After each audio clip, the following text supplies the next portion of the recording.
হচ্ছে ক্লোরাল, ঠিক আছে। এটাকে আমরা লিখতে পারি এইভাবে CCl3COH। এটাকে যখন আমরা ওয়াটার দেব, এই ওয়াটারটা কি করে গিয়ে কি এখানে অ্যাটাক করে, এটা খুলে যায়। তো এটা কি তৈরি হয়, ক্লোরাল হাইড্রেট তৈরি হয়। এবার ক্লোরাল হাইড্রেট তৈরি হলো, তো তাতে কি হয়ে গেল দেখো, ক্লোরাল হাইড্রেট তৈরি হলে এইরকম একটা জিনিস তৈরি হয়, এটাকে বলে ক্লোরাল হাইড্রেট। ক্লোরাল হাইড্রেট যখনই হবে দেখো একটা দুটো intramolecular hydrogen bonding, intramolecular hydrogen bonding হয়। আর কত মেম্বার বলো তো, আমরা জেনারেলি তোমরা যখন স্টার দিয়ে লিখে রাখো only 5 member and 6 member hydrogen bonding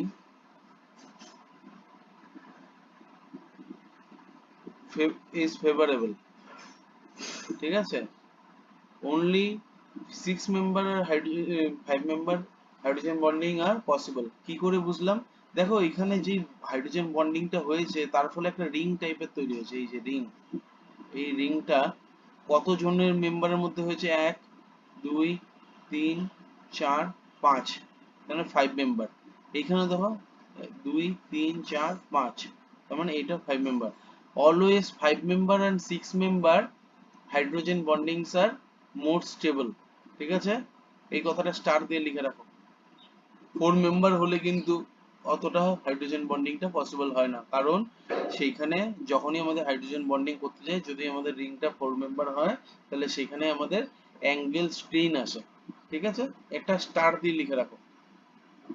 তারপরের কোশ্চেন হচ্ছে why is HF is soluble in water, সবাই বলে দেবে যে হাইড্রোজেন বন্ডিং, কিন্তু দেখো হাইড্রোজেন বন্ডিং তো ঠিকই, কিন্তু যদি দেখো HF নিজেদের মধ্যে আছে, এইচএফ নিজেদের মধ্যেও তো একটা হাইড্রোজেন বন্ডিং আছে।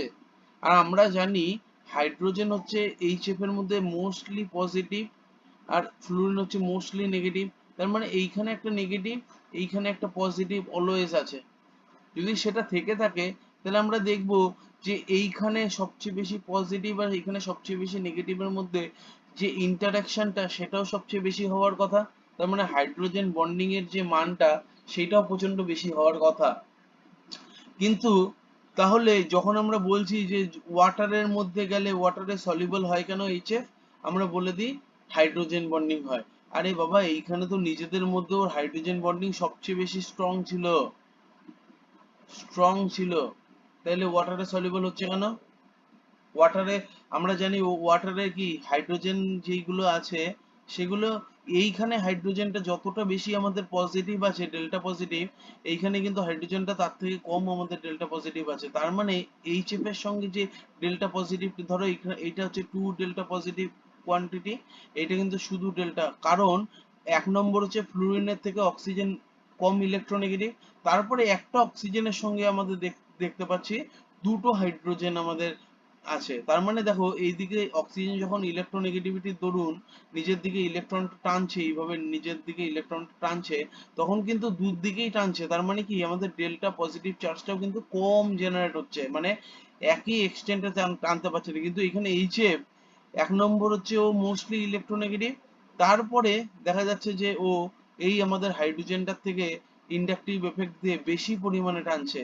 আর যদি বেশি পরিমাণে টানে তার মানে আমরা কি বুঝবো, যে এর ওপরে আমাদের বেশি আমাদের পজিটিভ চার্জ কিন্তু থাকবে। আর যদি বেশি পজিটিভ চার্জ থাকে তার মানে অন্য যে আমাদের ফ্লুরিন আছে তার সঙ্গে ওর ইন্টারাকশনটাও বেশি হবে, কারণ ফ্লুরিনের মাথায় নেগেটিভ চার্জ আছে। এটাকেই তো আমরা বলি হাইড্রোজেন বন্ডিং। তাহলে এইখানে তো স্ট্রং অলরেডি আছে, ও ওয়াটারের মধ্যে সলিউবল হবে কেন,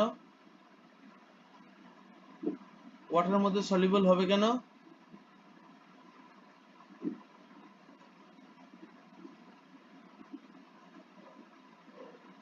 প্রত্যুষা,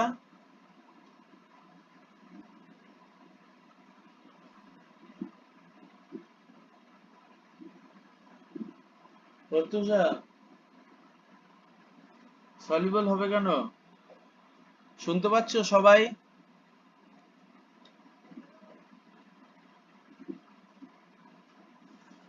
শুনতে পাচ্ছ? হ্যালো। হ্যাঁ, বলো। হ্যাঁ। কেন হবে?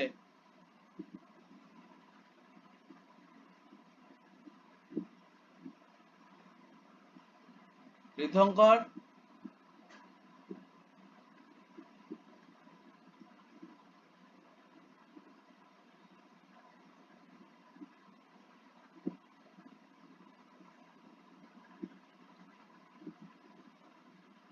কেন হবে?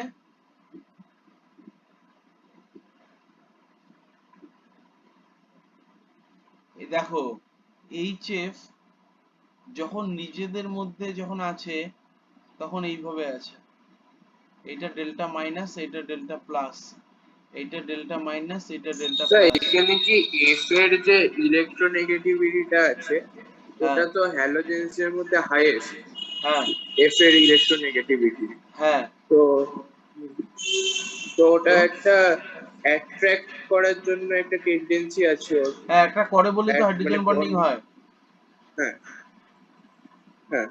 হুম, তো স্যার তাইলে ওই জন্য মানে হাইড্রোজেন বন্ডিংটা ওয়াটার মলিকিউলের সাথে ইজিলি ইয়ে হয়ে যাচ্ছে। আরে বাবা, ও নিজেদের মধ্যে তো ভালো ছিল। আমার কথাটা কি ছিল যে এইচএফ এর যখন আমি একটা বটল নিই, একটা তো মলিকিউল নেই এখানে। আমরা জানি যে 222.4 লিটারে আমাদের কতখানি থাকে, এসটিপি তে কতখানি থাকে, 6.023 ইন্টু 10⁻23। তো আমি ধরো 15 ml নিলাম, 15 ml জলে দিয়ে দিচ্ছি, ইন ওয়াটারে দিয়ে দিচ্ছি, এটা সলিউবল হয়ে যাচ্ছে। তার মানে শুধু একটা মলিকিউল, একটা তো মলিকিউল নেই এইচএফ এর, এতগুলো নাম্বার অফ মলিকিউল আছে। বা 15 ml যতগুলো আছে মানে প্রচুর হিউজ নাম্বার অফ মলিকিউল আছে। তারা তো অলরেডি কি নিজেদের মধ্যে হাইড্রোজেন বন্ডিং এ ছিল, যেটা strong hydrogen bonding. Strong hydrogen bonding, আর স্ট্রং হাইড্রোজেন বন্ডিং হলে কি বেশি এনার্জি রিলিজ হচ্ছে, energy release more, energy release more, release more. হুম, তাহলে যদি সেটা হয়, যখন ও এইচএফ টা আমাদের ওয়াটারে সলিউবল হচ্ছে, তাহলে ওয়াটারে এরকম হচ্ছে। এখানে অলরেডি ডেল্টা প্লাস, এখানে 2 ডেল্টা প্লাস ছিল, 2 ডেল্টা প্লাস, এখানে 2 ডেল্টা মাইনাস, কারণ ফ্লুরিনের ইলেকট্রোনেগেটিভিটি প্রচুর হাই। এইখানে দেখো এটার সঙ্গে 1 নম্বর হাইড্রোজেন বন্ডিংটা কি প্রচুর পরিমাণে আমাদের উইক হবে, উইক হাইড্রোজেন বন্ডিং। এই এইচএফ এর মতো অত স্ট্রং না, উইক হাইড্রোজেন বন্ডিং। তাহলে উইক হাইড্রোজেন বন্ডিং হলে কি এনার্জি রিলিজও কম হবে, এনার্জি কম, লেস, এনার্জি রিলিজ লেস। যদি সেটা হয় তাহলে ও হাইড্রোজেন বন্ডিং করছে কেন? কিন্তু তুমি বইয়ে, যে কোনো বইয়ে দেখবে, তুমি জিজ্ঞাসা তোমাকে কোশ্চেন থাকবে HF is soluble in water, in water, দেখবে দেওয়া আছে কেন বলো তো, due to, due to intermolecular hydrogen bonding, এইটাই উত্তর দেওয়া আছে। তাহলে এটা কি ভুল? প্রত্যুষা, হ্যাঁ। এটা কি ভুল? এটা তো ভুল না, না। এটা ঠিক। দেখো এইখানে হাইড্রোজেন বন্ডিংই হয়, কিন্তু উইক, আমাদের কোশ্চেন হচ্ছে যখন স্ট্রং থেকে উইকে আসছি তখন আমাদের এটা আসবে কেন? আমরা থার্মোডাইনামিক্সে একটু একটু এই জায়গাটা, আমি থার্মোডাইনামিক্স যখন পড়াবো তখন করে নেবে। থার্মোডাইনামিক্স অনুযায়ী আমরা জানি delta G is equal to delta H minus T delta S. আমাদের যদি ডেল্টা জি নেগেটিভ হয় তাহলে এই রিয়াকশনটা স্পন্টেনিয়াস হয়। এইবার দেখো, তার মানে এই যে এনার্জি রিলিজ করছে এটা হচ্ছে আমাদের ডেল্টা এইচ, এইটার উপর শুধু নির্ভর করে না, আমাদের এইটার উপরেও নির্ভর করে, এটা হচ্ছে এনট্রপি। এনট্রপি যত বাড়বে তত আমাদের রিয়াকশন কিন্তু স্পন্টেনিয়াস হওয়ার চান্স বাড়বে। যখন এইচএফ এর মধ্যে ছিল তখন ওদের মধ্যে কি টাইট বন্ডিং হচ্ছিল, এনট্রপি লেস। যখন ও ওয়াটারের সঙ্গে আমাদের হাইড্রোজেন বন্ডিং করলো, এনট্রপি কিন্তু আমাদের বেড়ে গেল। তার জন্য শুধুমাত্র ইন্টারমলিকুলার হাইড্রোজেন বন্ডিং এর জন্য না, ইন্টারমলিকুলার হাইড্রোজেন বন্ডিং হলে যে এনার্জি রিলিজ হয় সেটা কম, কিন্তু যখন ওর মানে হাইড্রোজেন বন্ডিংটা করে ওর এনট্রপি বেড়ে যায় বা ডেল্টা এস টা বেড়ে যায়। যখন ডেল্টা এস বেড়ে যায় তখনই কিন্তু আমাদের রিয়াকশন কিন্তু ফেভারেবল হয়ে যায়। ঠিক আছে, লিখে নাও, লিখে নাও। In case of HF, in case of HF,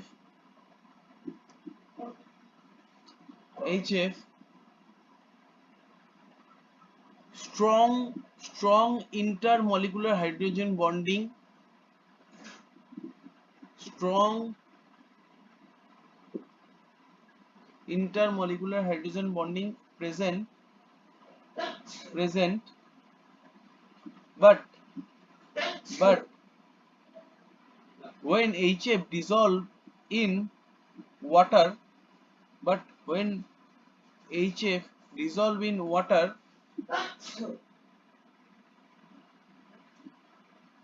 intermolecular hydrogen bonding happens, which is weaker than the HF-HF hydrogen bonding, intermolecular hydrogen bonding. This reaction is favorable due to this reaction is favorable due to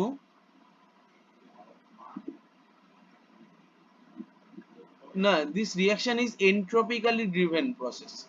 This reaction is entropically driven process where delta S is positive. ঠিক আছে, এইটুকু লিখে নাও, তাইলেই হবে। কিন্তু বইগুলোতে আমরা যেই বইগুলো ফলো করি, তুমি দেখবে যে একটা কথা ছেড়ে দিয়েছে যে ইন্টারমলিকুলার হাইড্রোজেন বন্ডিং, আর কিচ্ছু দেয়নি। ঠিক আছে, হয়েছে? হয়ে গেলে বলো। হয়ে গেছে। আর হাইড্রোজেন বন্ডিং থেকে কোনো কোশ্চেন থাকলে বলো তো। আছে কোনো কোশ্চেন প্রত্যুষা? নেই। এই কোশ্চেনটা করিয়েছিলাম।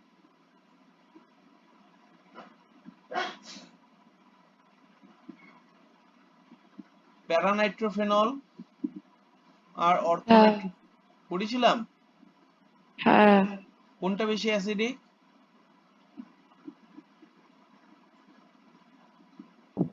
কোনটা বেশি অ্যাসিডিক?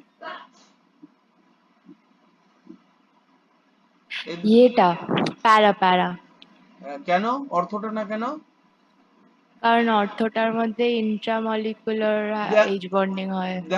দেখো এইখানে ইন্ট্রামলিকুলার যে হাইড্রোজেন বন্ডিংটা হয়েছিল, আমি একটু আগেই বলেছি যে হাইড্রোজেন বন্ডিং হতে পারে কখন, যখন আমাদের 6 মেম্বার রিং থাকে, তাই তো? দেখো এখানে আমাদের 6 মেম্বারই রিং আছে। ঠিকভাবে দেখো আমরা গুনছি 1 2 3 4 5 6। দেখো আমি বলেছিলাম 5 and 6 member rings are more stable। তো এখানে দেখো হাইড্রোজেন বন্ডিংটাও যে করেছে, যদি 4 মেম্বার রিং দিয়ে করতো কিন্তু ততটা স্টেবল হতো না। 4 member Rings are not member ring not that much stable। ঠিক আছে, not that much stable। ঠিক আছে, only 5 and 6 member। তো এইখানে আমরা যেটা করব, শুধুমাত্র ইন্ট্রামলিকুলার, শুধু বলবো না, ইন্ট্রামলিকুলার ব্র্যাকেটে 6 মেম্বার হাইড্রোজেন রিং। ঠিক আছে, এইটুকু একটু লিখে দেবে। তারপরে আমরা আজকে পড়াবো হচ্ছে back bonding.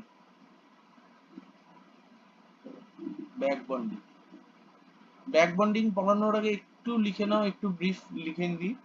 Consider two atoms bonded to each other. Consider two atoms bonded to each other if one atom contains lone pair, if one atom contains lone pair available for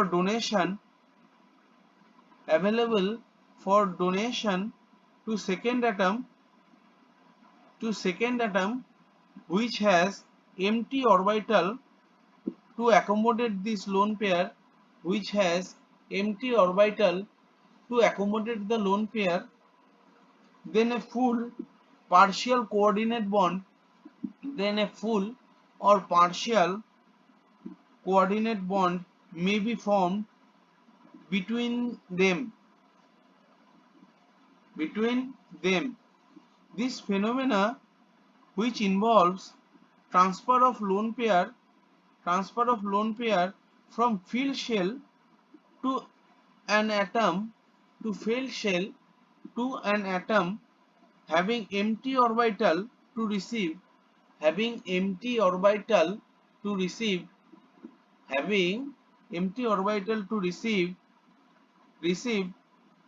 it called back bonding or back donation. একটা simple উদাহরণ দিই, ধরো আমাদের একটা compound আছে, ধরো দাঁড়াও SiNMe3 whole thrice, ঠিক আছে? এটা আছে। এই মলিকুলটা যদি আমি দেখি তাহলে এটার ইসে বের করো তো, হাইব্রিডাইজেশন কত? এটা হাইব্রিডাইজেশন কত?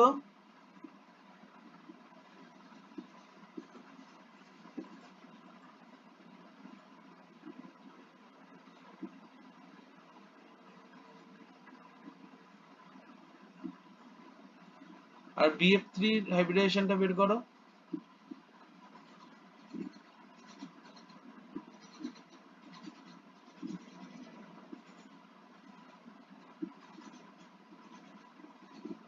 সরি, এটা 4 হবে, SI তো 4 হবে। আর BF3 টা বের করো।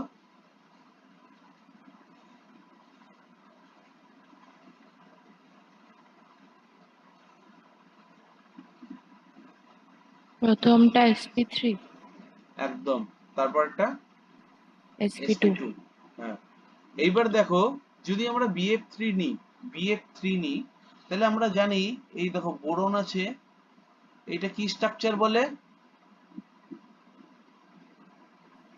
ট্রাইগোনাল বাইপিরামিডাল। এটাকে বলা হয় ট্রাইগোনাল না, প্ল্যানার। Trigonal planer. হ্যাঁ, এটাকে বলা হয় ট্রাইগোনাল প্ল্যানার হলে এটা হচ্ছে আমাদের sp2, ঠিক আছে? এইবার দেখো sp2 যখন হয়েছে, আমরা দেখছি কি বোরনের মাথায় একটা দেখবে এমটি অরবিটাল আছে, আর প্রত্যেকটা ফ্লুরিনের মাথায় আমরা জানি যে এক একটা করে কতগুলো লোন পেয়ার আছে। ফ্লুরিনের মাথায় দেখবে 3টে করে লোন পেয়ার আছে কি আছে না? একদম আছে। তাইলে এইটা হচ্ছে পি অরবিটাল গুলোতে কি দেখো লোন পেয়ার থাকার জন্য এই পি অরবিটাল গুলো আমাদের ফিল্ড, এটা হচ্ছে সবুজ গুলো হচ্ছে আমাদের filled p orbital, filled p orbital. আর আমাদের বোরনের কি ভেকেন্ট পি অরবিটাল আছে, পি অরবিটাল। এইবার দেখো যখন আমাদের বোরন আর ফ্লুরিনের মধ্যে কে বেশি ইলেকট্রোনেগেটিভ বলো তো? বোরন আর ফ্লুরিনের মধ্যে আমাদের ফ্লুরিন বেশি ইলেকট্রোনেগেটিভ, তার মানে প্রত্যেকটা ফ্লুরিন নিজের দিকে এইরকম ভাবে ইলেকট্রন পেয়ারটাকে টানছে তো। এইবার দেখো যদি টানে, এই ইলেকট্রন পেয়ার মানে কি দুটো ইলেকট্রন আছে এরকম ভাবে, এইটাকে নিজের দিকে টানছে, এইখানেও দুটো ইলেকট্রন আছে, এটাকে নিজের দিকে টানছে, এইখানেও দুটো ইলেকট্রন আছে নিজের দিকে টানছে। এইবার দেখো ওর কাছে তো অলরেডি ভেকেন্ট মানে কি লোন পেয়ার আছেই, যখন ও এইখান থেকে ইলেকট্রন গুলো নিজের দিকে টানবে তখন কি ওর মধ্যে একটা এই ইলেকট্রন গুলো, এই যে এই ইলেকট্রন গুলো যখন ওর কাছাকাছি চলে আসবে তখন কি ওর মাথায় অলরেডি আমাদের কি ইলেকট্রন আছে, 3টে লোন পেয়ার আছে, আর এইখানেও ইলেকট্রন গুলো আবার নিচ্ছে, তার মানে কি ওর মধ্যে অলরেডি ইলেকট্রন একটা রিপালশন শুরু হয়ে যাবে।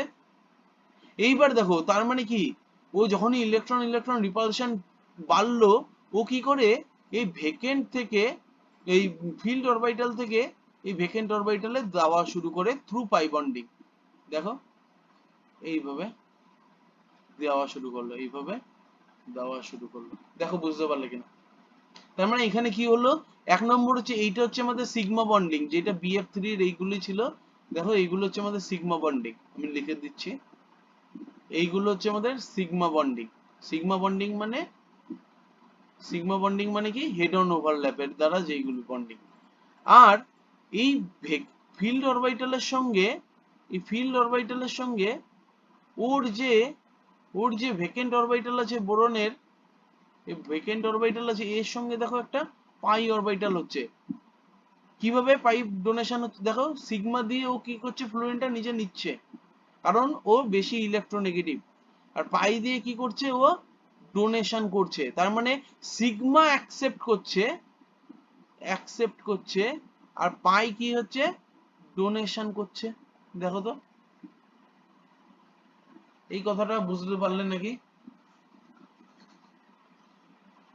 কি বললাম, সিগমা দিয়ে অ্যাকসেপ্ট করছে এই লোন পেয়ার, কারণ ও বেশি ইলেকট্রোনেগেটিভ বলে কি হবে, এই পেয়ার লোন, এই বন্ডের যে পেয়ার ইলেকট্রন আছে, পেয়ার অফ ইলেকট্রন, সেটাকে নিচের দিকে টানবে due to more electronegativity of fluorine. সে নিচ্ছে, কিন্তু কি হচ্ছে, নেওয়ার পরে দেখা যাচ্ছে যে এই যে ওর মাথায় ইলেকট্রন ডেনসিটি প্রচন্ড পরিমাণে বেড়ে গেছে। ইলেকট্রন ডেনসিটি বেড়ে গেলে কি হবে, আমরা জানি যে ইলেকট্রন ইলেকট্রন রিপালশন শুরু হবে। সেই মুহূর্তে ইলেকট্রন ইলেকট্রন রিপালশনটাকে মিনিমাইজ করতে ও কি করছে, সিগমা দিয়ে আবার দিয়ে দিচ্ছে। এবার সিগমা দিয়ে যখন দিয়ে দিচ্ছে, দেখো ও সেই রিপালশনটাকে কম করতে পারছে। তার মানে ডিউরিং দিস প্রসেস কি হচ্ছে, এক নম্বর হচ্ছে সিগমা অ্যাকসেপ্টেন্স হচ্ছে, দুই নম্বর হচ্ছে আমাদের পাই ডোনেশন হচ্ছে। যদি সিগমা অ্যাকসেপ্টেন্স আর পাই ডোনেশন এর এই দুটো এফেক্ট দেখো একে অপরের কি পুরো বিপরীত এফেক্ট, এর জন্য এই এফেক্ট গুলোকে অনেক সময় বলে সিনার্জিক এফেক্ট, সিনার্জিক এফেক্ট, ঠিক আছে। আর আরেকটা জিনিস দেখো, এইখানে যেদিকে বন্ডিংটা কিরকম ভাবে হচ্ছে, সিগমা যেদিকে টানছে বন্ডিংটা তার অপোজিটে হচ্ছে, এর জন্য এটাকে আমাদের কি বলা হয়, ব্যাক বন্ডিং। কি বললাম, দেখো যেদিকে আমাদের এইদিকে একটা টান আছে, আরেকটা আমাদের বন্ডিংটা কোন দিকে হচ্ছে, পাই বন্ডিংটা পুরো অপোজিট ডিরেকশনে, তাহলে সেটাকে আমরা কি বলছি, ব্যাক বন্ডিং। দেখো বুঝতে পারলে কিনা,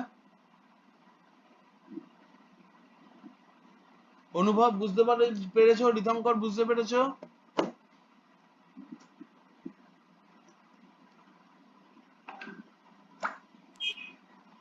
হ্যাঁ স্যার। ঠিক আছে, তাহলে লিখে নাও কিছু point. Back bonding May involve the formation of complete or partial bonds. It depends upon the relative back bonding may involve the formation of complete or partial bond. Formation of complete or partial bond. It depends upon relative donation capacity of donor atom. It depends upon relative donating capacity of donor atom and accepting ability of acceptor atom. Accepting ability of acceptor atom.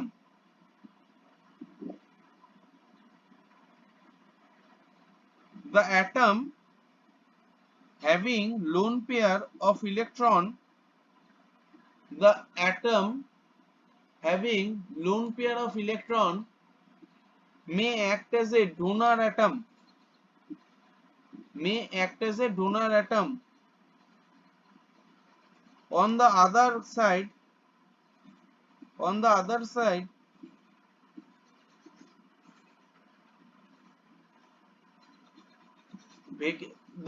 the atom having vacant orbital act as a accepting site.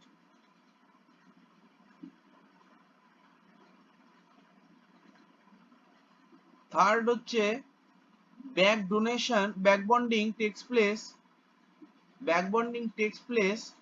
more effectively when the size of orbital taking part. Back bonding takes place more effectively when size of orbitals taking part in bonding are comparable as the difference in size of orbital increased, back bonding become less effective. As the size difference increases, back bonding becomes less effective. ঠিক আছে, তার মানে আমরা কি বলবো যে back bonding BF3 তে সবচেয়ে বেশি, তারপরে BCl3 তে সবচেয়ে বেশি, তারপরে BBr3 তে সবচেয়ে বেশি, তারপরে আমার লিস্ট হচ্ছে আমাদের BI3। কারণ কি? কারণ হচ্ছে এখানে হচ্ছে B আর F এটা দুটোই হচ্ছে কম্পেয়ারেবল ইন সাইজ, কিন্তু BCl3 যখনই আমরা দেখছি এটা 2p2p, দেখো 2p2p ওভারল্যাপ, এখানে 2p 3p, এখানে হচ্ছে 2p 3p, এখানে হচ্ছে দেখো 2p 4p, 4d ও আছে, আর এখানে কি 2p 5p। তার মানে যত আমাদের সাইজ মিসম্যাচ হবে আমাদের ব্যাক বন্ডিং এর পরিমাণও কি তত আমাদের ইনএফেক্টিভ হয়ে যাবে। ঠিক আছে, কথাটা বোঝা গেল? এইবার আমরা কিছু কোশ্চেন করি। বলছে 1 নম্বর কোশ্চেন নাম্বার 1 বলছে BF3 BF bond length in BF3 BF bond length, boron fluoride bond length is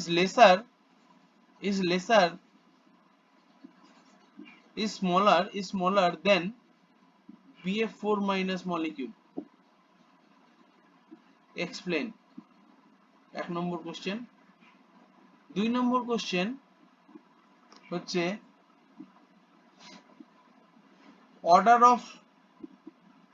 order of Lewis acidity BF3 BI3 BCl3 BBr3, এগুলি কোশ্চেন গুলো কিন্তু আসে।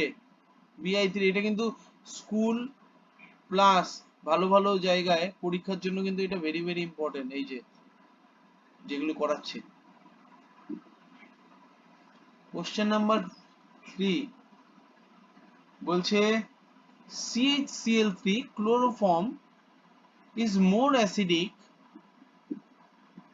acidic than CHF3। ঠিক আছে,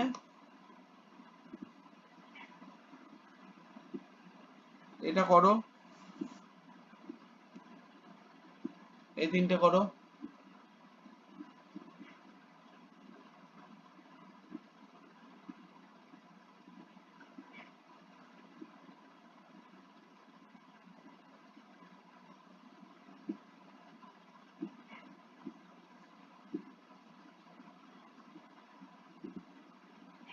করিয়ে দিচ্ছি, করিয়ে দেব।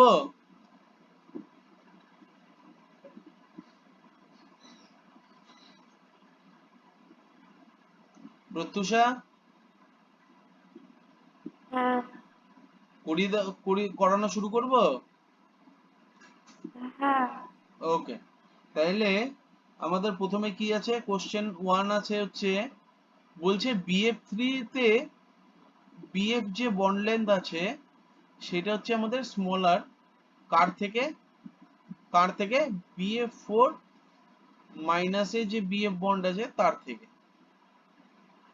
ঠিক আছে, এইবার দেখো কেন সেটা, আমরা যদি BF3 মলিকিউলটা দেখি আর এই BF4 টা দেখি, তার মানে BF4 টা আমাদের কি, BF4 টা আমরা হাইব্রিডেশন যদি বের করো তাহলে দেখবে sp3 হাইব্রিডাইজড, আর আমাদের BF3 টা হচ্ছে আমাদের sp2 হাইব্রিডাইজড, প্রথম কথা।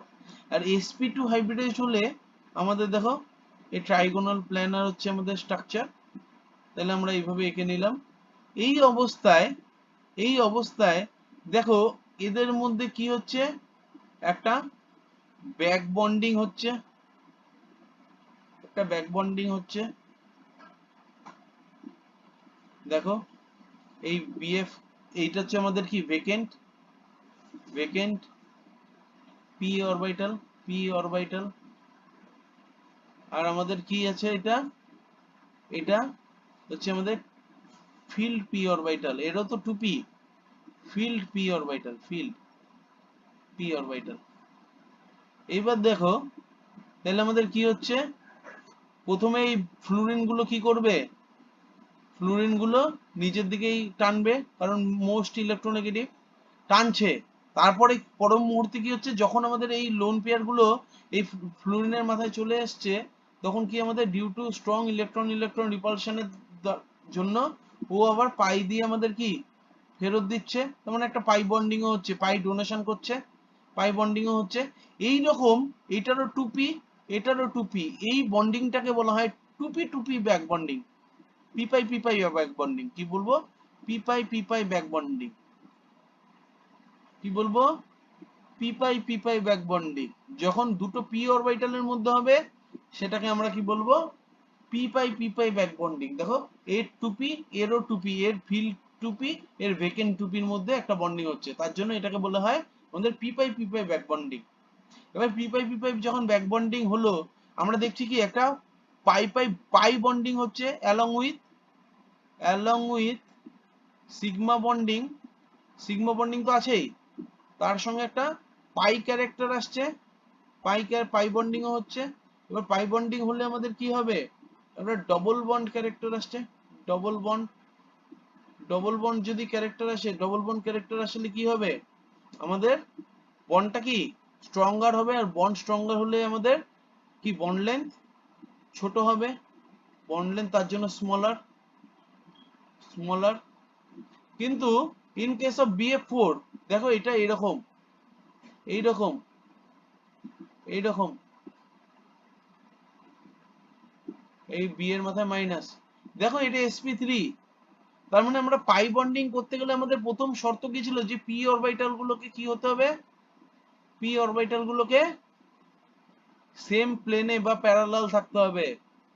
পাই বন্ডিং এর আমরা পড়েছিলাম ভ্যালেন্স বন্ড থিওরিতে, পাই বন্ডিং করতে গেলে আমাদের প্রথম জিনিস কি হতে হবে, p orbitals are should be in parallel position।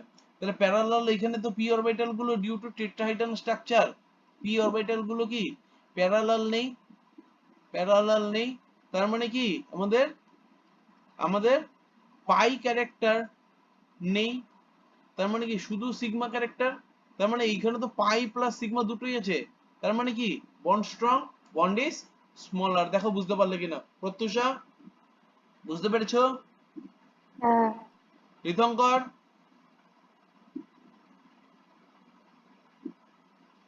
অনুভব, বুঝতে পেরেছো?